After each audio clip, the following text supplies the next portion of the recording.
ایسا کرنے کی صورت میں ہم اللہ تعالیٰ کے عذاب کے مستحق ٹھہرتے ہیں، اور اس پہ بھی غور کرنے کی ضرورت ہے کہ اوور آل دنیا کے اندر، مسلم امہ کے اندر کون سی ایسی ذمہ داریاں ہیں جو مسلمانوں پہ عائد کی گئی تھی اور ہم اس سے پیچھے ہٹے ہیں یا ہم ان کو فلفل کر رہے ہیں، اور اگر پیچھے ہٹے ہیں تو کیا ہم پر اللہ کا عذاب ہے۔ یہ ساری چیزیں غور کرنے والی ہیں۔ آخری چیز یہ جو اس غزوہ کا ذکر کرتے ہوئے سورہ انفال میں اسٹیبلش کی گئی ہے کہ مسلمانوں کے دشمنوں کے لیے بھی، کفار کے لیے بھی توبہ کے دروازے ہمیشہ کھلے ہیں، اسلام کو ایکسیپٹ کرنے کے دروازے ہمیشہ کھلے ہیں۔ اسلام پوری انسانیت کے لیے آیا ہے، اور یہ سورج جب ہم آگے پڑھیں گے تو ہم یہ دیکھیں گے کہ اس میں انلیس کہ کوئی شخص یا کفار کھلم کھلا اللہ تعالیٰ اور اس کے رسول صلی اللہ علیہ وسلم کے خلاف جنگ پر اتر آئیں، ان کے لیے راستے اور اسلام کی رحمت کے دروازے ہمیشہ کھلے ہیں۔ تو جزاک اللہ۔ اس پہ ہم اختتام کرتے ہیں۔ کوئی اگر سوال ہو، کوئی کسی کو کوئی چیز ایڈ کرنی ہو تو وہ ایڈ کر سکتے ہیں۔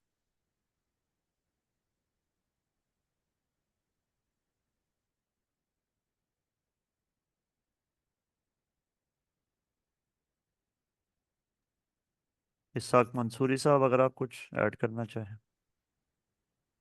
آپ کہتے ہیں تو کچھ چیزیں ایڈ کر دیتا ہوں میں۔ جی بسم جی۔ اللہ الرحمن الرحیم۔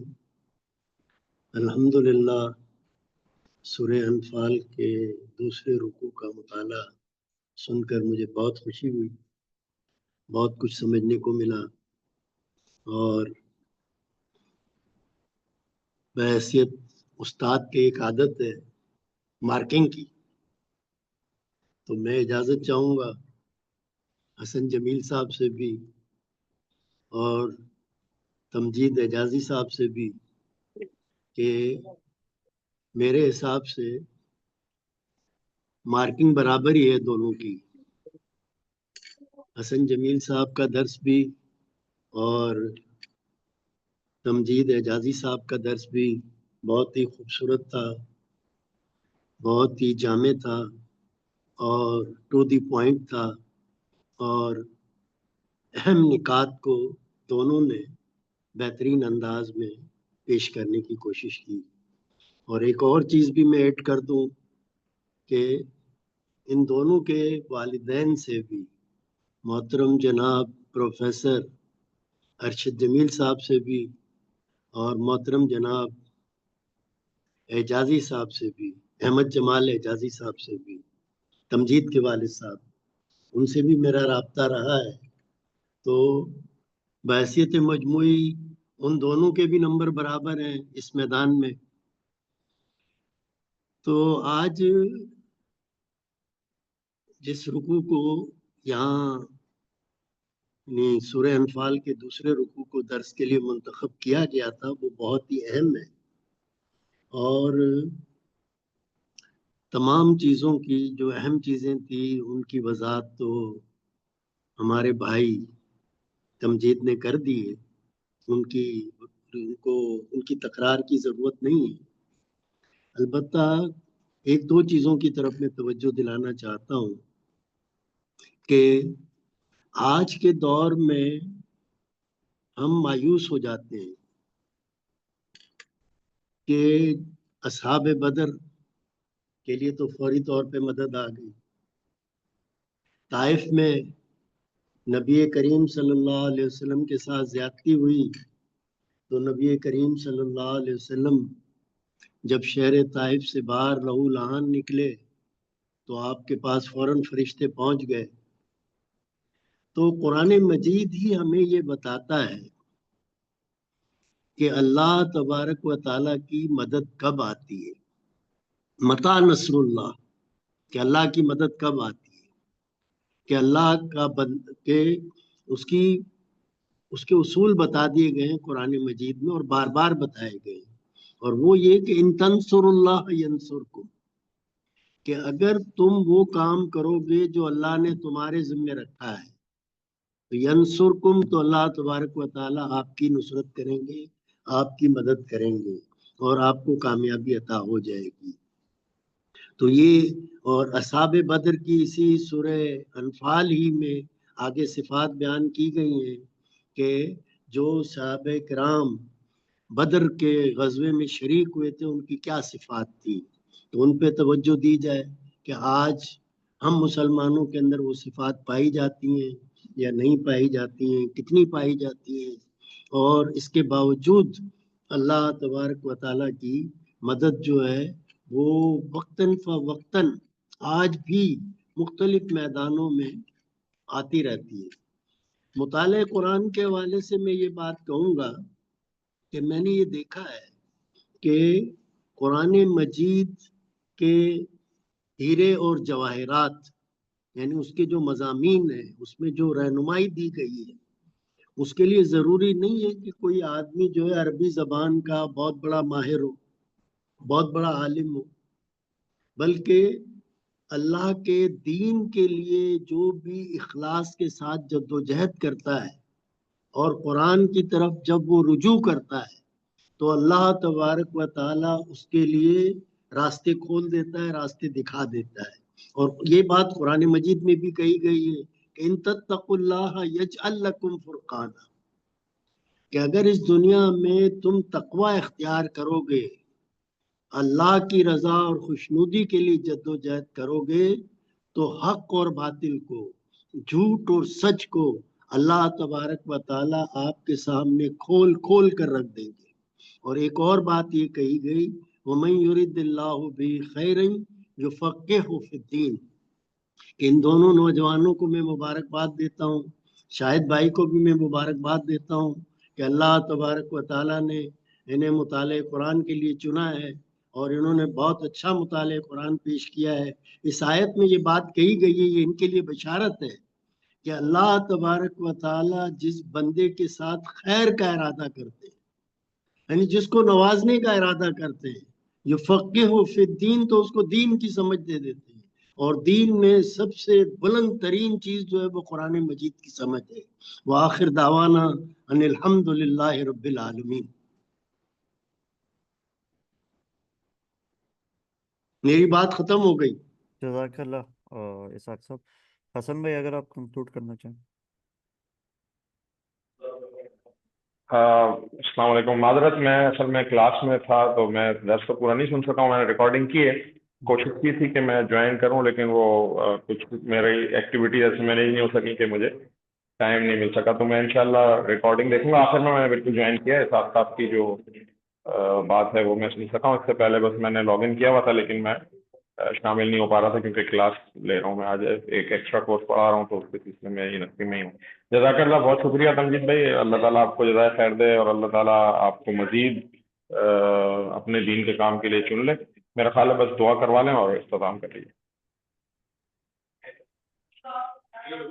آپ ہی دعا کروا دیں یا حسن بھائی؟ میں کہا بسم اللہ الرحمن الرحیم، الحمد للہ رب العالمین والعاقبۃ للمتقین والصلاۃ والسلام علی سید الانبیاء والمرسلین۔